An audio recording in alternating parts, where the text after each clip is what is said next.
Olá, meu nome é Luiz Carlos, sou aluno pós-graduando em Matemática pelo Instituto Federal de Educação, Ciência e Tecnologia Sul de Minas, campus Inconfidentes.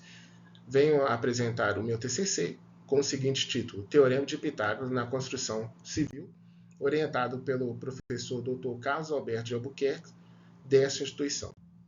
Bom, esse trabalho não há um aprofundamento das origens da matemática ou a forma como Pitágoras chegou ao Teorema de Pitágoras. Este trabalho propõe a análise e comparação de outros 3 trabalhos já realizados por docentes de diferentes universidades, que trabalharam com alunos do ensino fundamental, médio e médio técnico.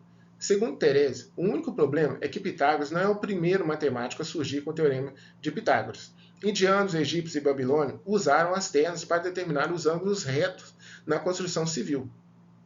Então, Pitágoras ele inventou o seu teorema em 550 a.C. E em 2000 a.C., esses povos já usavam as ternas. Então, quer dizer, muito antes de Pitágoras. Então, Pitágoras, já sabendo dessas ternas, ele foi até esses lugares para procurar entender como esses povos faziam esse teorema. Então, ele, de informação dessa viagem que ele teve, ele voltou-se à Itália na escola pitagórica e falou: gente, o teorema de Pitágoras funciona desse jeito. Então, tomou para ele, né, levou lá para a escola pitagórica e tomou para eles o teorema de Pitágoras, né? Então, em 1970, o matemático brasileiro Biratan de Ambrosio, na visão da etnomatemática, ele que trata da análise de diversos contextos culturais que utilizam a matemática com metodologias diferentes de acordo com cada grupo sociocultural, entendendo que a humanidade, por necessidade e por dinamismo, sempre cria ideias para o desenvolvimento próprio. Então, ou seja, ele deu valor, deu crédito àqueles primeiros povos lá que trabalhavam com as ternas, porque eles foram os detentores do Teorema de Pitágoras. Por quê? Eles precisavam desenvolver um modo de vida, né, para eles, né, com o desenvolvimento próprio deles. Então eles começaram a entender, né, a fazer formas empíricas até criar-se essas ternas. Mas por um sistema eurocentrista, né, e que acabou que Pitágoras tomou para si aquele estudo daqueles povos, né? Então, qual é o objetivo desse trabalho? É mostrar técnica para um aprendizado pautado no saber teórico, sendo aplicado no seu dia a dia. É mostrar para o aluno, quando o aluno pergunta para a gente está ensinando uma matéria, professor, o porquê disso? Aonde eu vou aplicar? Né? E que o professor ele tenha plena convicção para falar para o aluno, você, no caso, Teorema de Pitágoras, você vai aplicar em determinado local, naquele lugar, e vai servir para isso ou para aquilo. Bom, o primeiro trabalho aqui mostrado, né, foi desenvolvido por Carvalho, Monteiro e Butch, que trabalhando com alunos do ensino fundamental. Ele pegou esses alunos, tirou-se da sala de aula, né, e pediu que eles tirassem fotos da escola aonde tinham figuras que tivessem um ângulo de 90 graus. Ele já sabendo como se criava o ângulo de 90 graus, e lá eles tiraram foto dessas imagens, né? E pegavam e mediam essas partes e ligavam um ponto a outro e tinha que dar um valor exato que aplicasse ao Teorema de Pitágoras, né? Então, com isso, eles conseguiam ter assim, um maior entendimento do Teorema de Pitágoras. Bom, outro material aí mostrado são em relação aos alunos do ensino médio, quer dizer, faziam técnica em construção. Então, o professor propôs para eles, deu uma planta baixa para eles, né?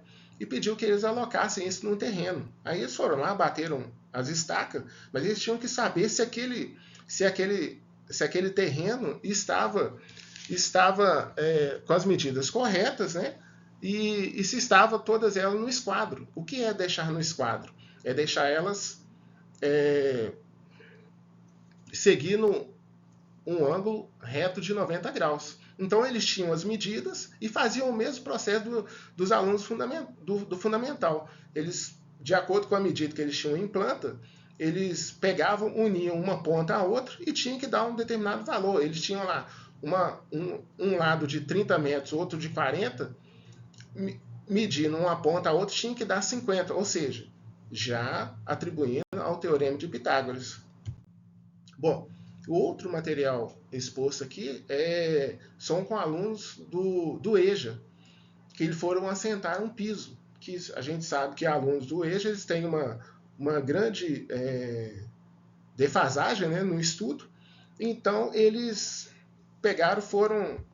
o professor pediu a eles que assentassem um piso, mas para isso eles tinham que saber que se o piso também estava no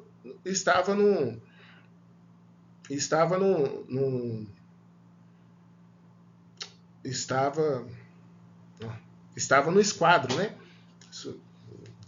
Então, o que eles fizeram? Mediam também as paredes, os cantos, e para saber se estava no ângulo de 90 graus, eles não sabiam sobre Teorema de Pitágoras.